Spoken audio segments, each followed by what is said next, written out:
I give up.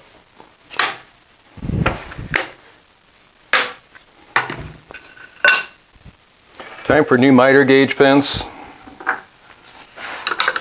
This one has served me for a few years, but it just has some limitations. It doesn't have a built-in measuring device. There's no ruler. It doesn't have a built-in stop block. I think I can do better.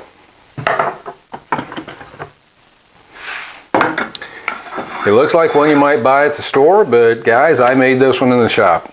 Let me show you how I did it. These are the materials I'll be using. I've already ripped a strip of poplar 2 1/4 inches wide, and I'll cut it 26 inches long. And to go along with that, this is 1/8 inch masonite, 1.5 inches wide. It'll be a filler strip to use on the fence.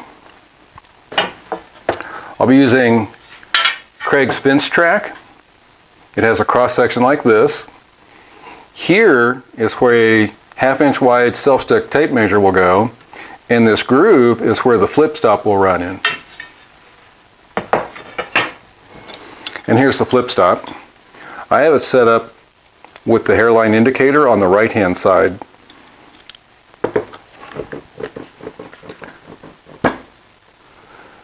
My 1/2 inch tape measure needs to read from right to left. These are brass threaded inserts. They're threaded on the outside to screw in a hole in the wood, and they're threaded on the inside for 1/4 inch machine screws. This fence track is made from aluminum, so it'll cut fine with a carbide tip blade.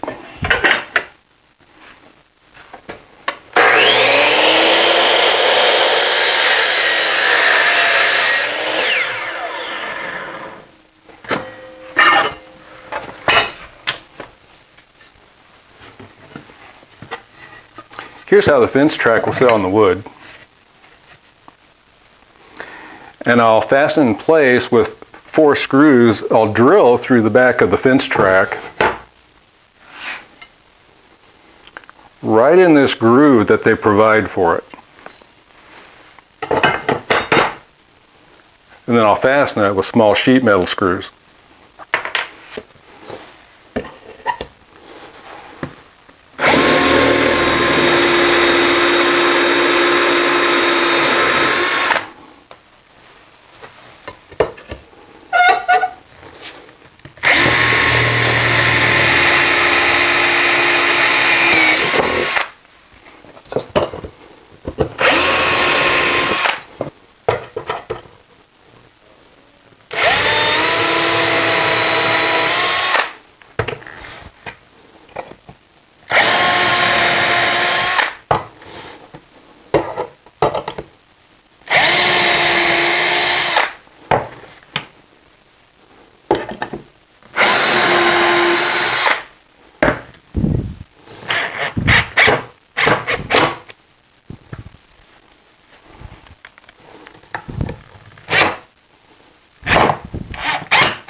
And now I would bolt the fence to the face of the miter gauge, but this track is going to keep it from sitting flush.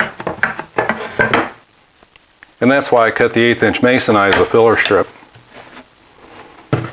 I'll get that glued to the poplar, and then we'll be able to sit flush with the face of the miter gauge.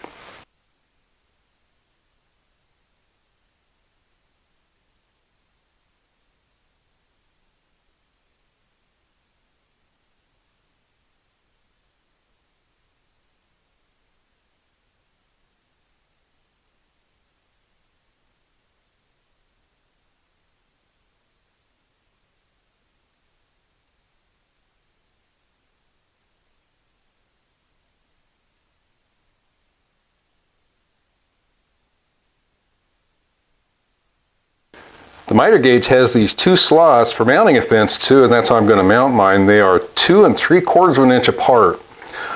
In the fence, I'm going to drill holes for these brass threaded inserts, and then I'll use the 1/4" machine screws to screw into those to fasten the fence to the miter gauge. I'm actually going to drill a 3rd hole also, and I'll show you why later.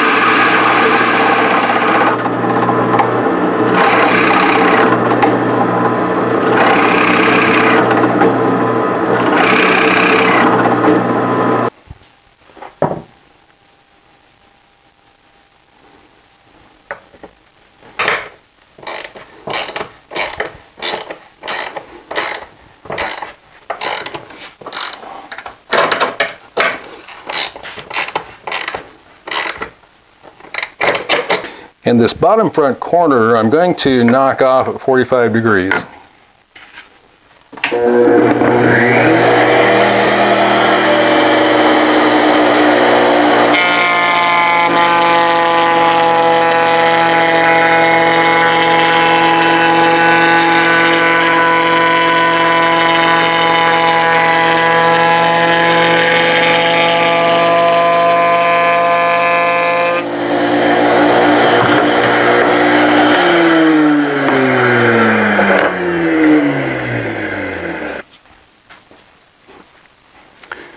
That chamfer will provide some sawdust relief.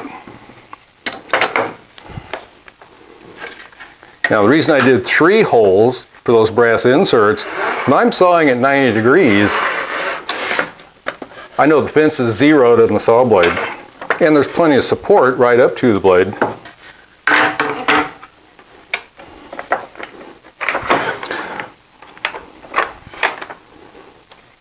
But when I turn at 45 degrees,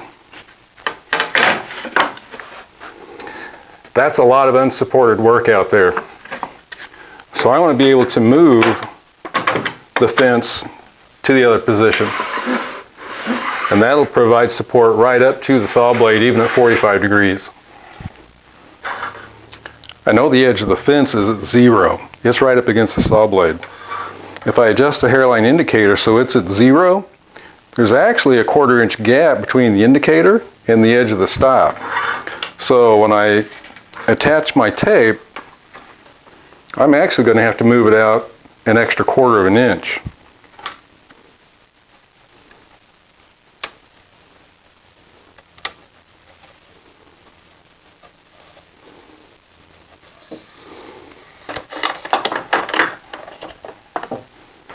Let's make a cut.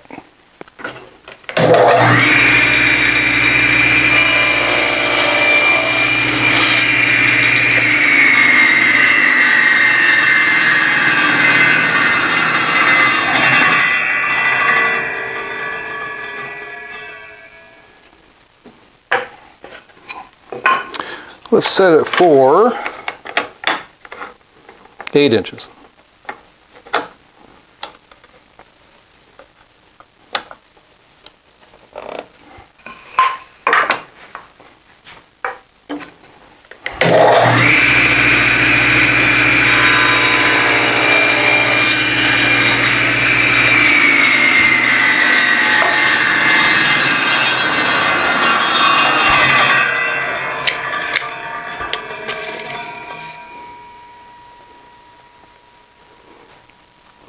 It's about a 32nd of an inch off. I'll adjust the hairline indicator and I should be good to go.